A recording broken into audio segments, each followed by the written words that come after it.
CAF, eu vou falar para vocês sobre subtipos histológicos e moleculares de tumores de mama. Bom, o primeiro subtipo que vocês têm que saber é o carcinoma ductal in situ, né? O CDS é essa proliferação de células nos ductos e nas unidades lobulares terminais, mas que não passa a membrana basal por definição. O clássico do CDS é serem calcificações, tá? Então, o CDS de baixo grau geralmente ele calcifica. Os de alto grau, muitas vezes, eles vão se manifestar como realce na ressonância. Eventualmente, o CDS pode se manifestar como nódulo com calcificação ou só como nódulo, mas é a minoria dos casos, tá? Então, eventualmente, se cobrarem em prova uma biópsia de um nódulo com diagnóstico CDS, é concordante? Sim, mas é altamente subestimável, tá? Tem grandes chances de ser um carcinoma invasivo que você não biopsiou corretamente, então geralmente nesses casos é melhor fazer uma reamostragem, tá? Porque a conta vai mudar muitas vezes um CDS para um invasivo, tá? A ressonância tem uma sensibilidade muito boa para o carcinoma ductal in situ, principalmente de alto grau, porque eles realçam muitas vezes e não calcificam, tá? E geralmente, como é uma lesão restrita ao lumen ductal, ela vai ter um realce nodular linear ou clumped, né? E muitas vezes ele vai avaliar melhor a extensão da lesão do que você ver em outros métodos, tá? Bom, passado o CDIS, os invasivos são aqueles que por definição ultrapassam a membrana basal. E daí a gente tem dois grandes subtipos histológicos. O não especial, que é a maioria absoluta, ou sem outras especificações, que é um diagnóstico de exclusão. Não é nenhum outro dos subtipos especiais, é um sem outras especificações. E os subtipos especiais são aqueles que têm alguma característica histológica que os diferencia dos demais. O mais comum que vocês têm que saber, principalmente, são os lobulares, tá? Então, o CINE, ou carcinoma invasivo não especial, o clássico é nódulo irregular especulado. Pode ser classificação? Pode, eventualmente sim. Pode ser assimetria e pode ser distorção. Mas geralmente são lesões nodulares, tá? O lobular é o subtipo especial mais comum. Ele tende a ser múltiplo, ele tende a ser bilateral. É uma doença muito difícil de estadiar, porque a mamografia tem uma sensibilidade muito ruim para ele. Não só a mamografia, como os outros métodos de imagem, né? E é uma lesão que se manifesta muitas vezes como carcinoma de intervalo, que é aquele que aparece entre um exame de rastreamento e outro. Porque muitas vezes você deixou de ver no exame anterior. Porque o que acontece? O lobular ele não expressa uma certa proteína de adesividade de membrana, então o câncer lobular ele geralmente vai permeando a glândula filendiana sem formar grandes nódulos, grandes massas. E isso reflete no fato de ele não formar lesões tão claras também nos exames de imagem. Então, muitas vezes você só diagnostica ele quando ele já está um pouco maior ou na ressonância, tá? Ou, às vezes, ele é o clássico tumor que é palpável, não é visto aos exames de imagem, tá? A sensibilidade mamográfica, então, é baixa. A apresentação mais comum dele, ainda assim, é nódulo, distorção, pode ser assimetria. Acontece um negócio no lobular que é muito específico dele, que é essa redução imaginológica do volume mamário por perda de complacência. Basicamente, você tem uma mama tão tomada pelo tumor que no que você comprime ela não espalha, ou seja, ela fica menos complacente e ela parece menor que a outra mama, mas só quando você aperta. Então, suponha, por exemplo, eu vou mostrar um casinho, mas essa mama direita e essa mama esquerda, né? A esquerda tem uma simetria global, tem retração de pele, de papila, espessamento de pele. E é o tipo de paciente, se você examinar, você não nota a diferença de volume mamário. Mas quando você aperta, essa mama espalha, essa não. Isso é redução imaginológica de volume mamário por perda de complacência. Tá? Isso sugere bastante lobular e é raro o lobular calcificar. O ultrassom tem uma sensibilidade um pouquinho melhor do que a mamografia para avaliar lobular, né? E geralmente ele vai ser nódulo irregular ou lesão não nodular / área de atração textural com sombra, né? E lembrando, né, como a sensibilidade tanto do ultrassom quanto da mamografia não é grandes coisas pro lobular, se você tiver uma lesão palpável, você está fazendo um exame e você não vê nada na mamografia e no ultrassom, ressonância, tá? É a melhor maneira de se investigar. A ressonância já tem uma sensibilidade muito boa e ela é a melhor ferramenta para avaliar a extensão da lesão, seja pela multifocalidade, né, que é essa capacidade lobular ter várias lesões no mesmo quadrante ou multicentricidade em quadrantes diferentes, né? E muitas vezes ele acomete a mama contralateral. Na ressonância que a gente vai ter geralmente são nódulos de novo, mas mesmo assim, não é infrequente a gente dar uma extensão da lesão na ressonância e a peça cirúrgica vira ainda maior pro lobular, tá? Então mesmo a ressonância sofre um pouquinho com o lobular. E aqui é aquele caso, né? Crânio, médio lateral oblíqua, que eu mostrei em partes para vocês, mas é que eu tenho aquela redução de volume mamário à esquerda por perda de complacência. Eu tenho uma simetria global, com retração de pele, espessamento de pele. Essa mama direita parece maior, mas é só porque ela está espalhando mais.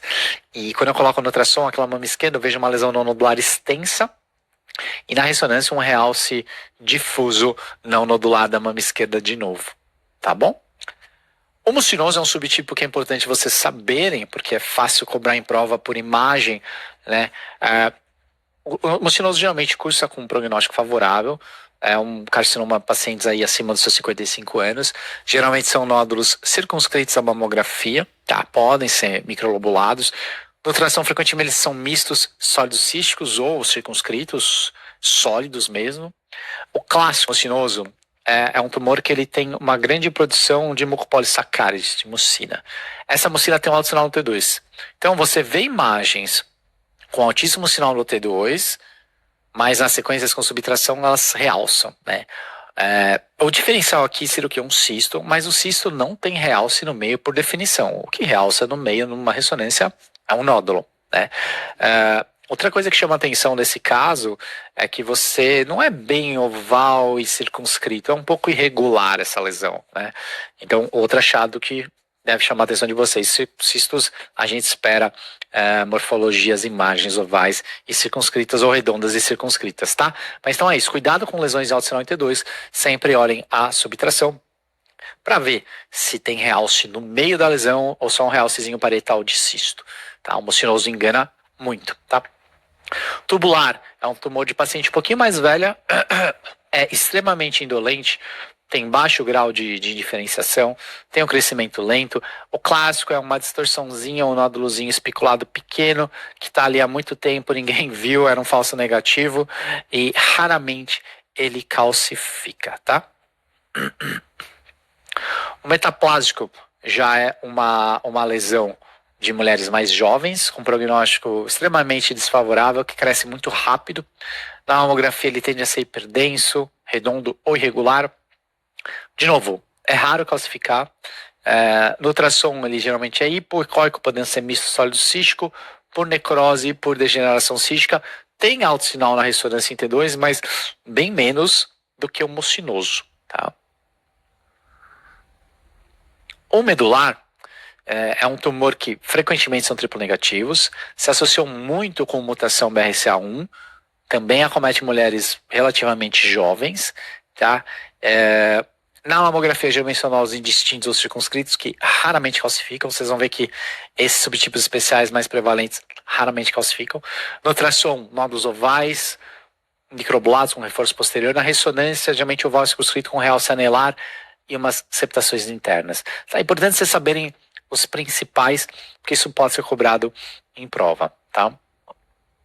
Agora falando um pouco dos subtipos moleculares tumorais, né? A gente sabe que dentro do mesmo subtipo histológico, comparando o CDI de uma paciente com o CDI de outra paciente, tem muita heterogeneidade de fenótipo, de comportamento entre esses tumores. Por quê? Cada tumor tem uma expressão gênica diferente. O melhor jeito da gente saber a expressão gênica desses tumores é operou, manda a peça para avaliar geneticamente através, por exemplo, do Oncotype. A questão é que você não consegue fazer isso antes de operar a paciente. Então, o que a gente sabe é que existem alguns fatores imunistoquímicos que a gente consegue usar para transpor com uma certa precisão o perfil imunistoquímico e correlacionar ele com o subtipo gênico tumoral. Tá? Então, basicamente, a gente usa a expressão de receptores hormonais na imunistoquímica, expressão da proteína HER2 e o Ki67 para saber com uma certa acurácia com qual subtipo molecular eu estou lidando. Tá? Então, os principais subtipos moleculares são luminais, HER2 e o triplo negativo. Tá? O prognóstico é melhor do luminal, piora um pouquinho no luminal B, HER2 piora mais, melhorou depois das terapias, as terapias anti-HER2, e o pior prognóstico é o triplo negativo. Isso aqui, por definição, os luminais têm receptores hormonais positivos, o luminal A ele é HER2 negativo e Ki67 negativo, o luminal B ou ele é HER2 positivo ou ele é Ki67 alto, tá?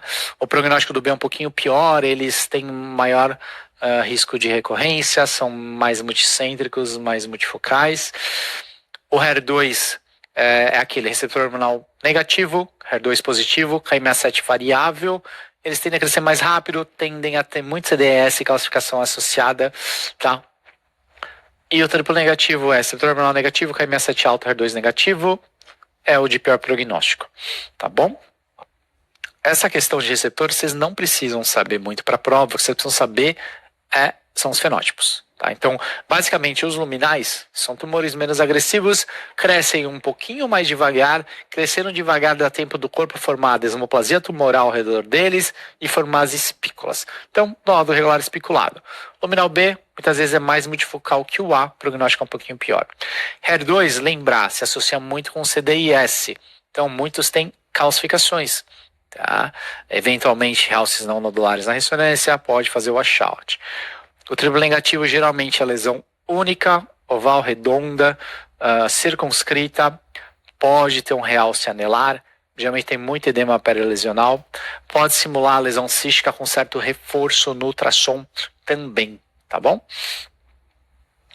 A cicatriz radiada é algo que pode cair em questão de tumores, de correlação. Primeiro é importante vocês saberem que cicatriz radiada é um diagnóstico histológico que não tem nada a ver com cicatriz, literalmente falando, com trauma, com cirurgia, tá? Ela é o quê? É uma lesão que tem um centro muito elastótico, muito colágeno, muita retração, com proliferações epiteliais na periferia. Tá? O problema é que essas proliferações epiteliais podem ter atipias, pode ser CDIS ou CDI de baixo grau. Então, a lesão por si é benigna, mas ela é muito subestimável. Que às vezes você tirando a lesão inteira, você vai pegar alguma coisa na periferia dela. A diferença da cicatriz radiada para a lesão esclerosante complexa é tamanho. É a mesma lesão. Abaixo de 10 milímetros na histologia é uma cicatriz radiada, acima é uma lesão esclerosante complexa. Tá? A tendência hoje das cicatriz radiada, lesão esclerosante complexa, é seguir por imagem. Principalmente se você mostrou a maior parte da lesão, se você não tem realces associados na ressonância magnética. Tá? O clássico é uma distorção arquitetural, geralmente com o centro um pouquinho mais radiolucente, não é tão denso como a gente vê geralmente, por exemplo, no carcinoma ductal invasivo. Tá bom? O carcinoma inflamatório é uma outra entidade que vocês precisam conhecer, que é basicamente qualquer CDI ou CLI, qualquer carcinoma invasivo que tenha embolização para os linfáticos da derme. Tá? O quadro clínico típico é eritema, endurecimento da mama ou edema, pelo menos 1/3 da pele da mama, é aquela mastite que está sendo tratada e não melhora, tá? Geralmente é isso. Mamograficamente eu tenho espessamento de pele, aceitação do trabeculado, densificação do trabeculado, linfonodos atípicos, assimetrias globais e focais. E no ultrassom geralmente eu vou ter espessamento cutâneo, maior que 2 milímetros, lesões não nodulares, alterações texturais com sombra e eventualmente nódulos que eu não vejo na mamografia.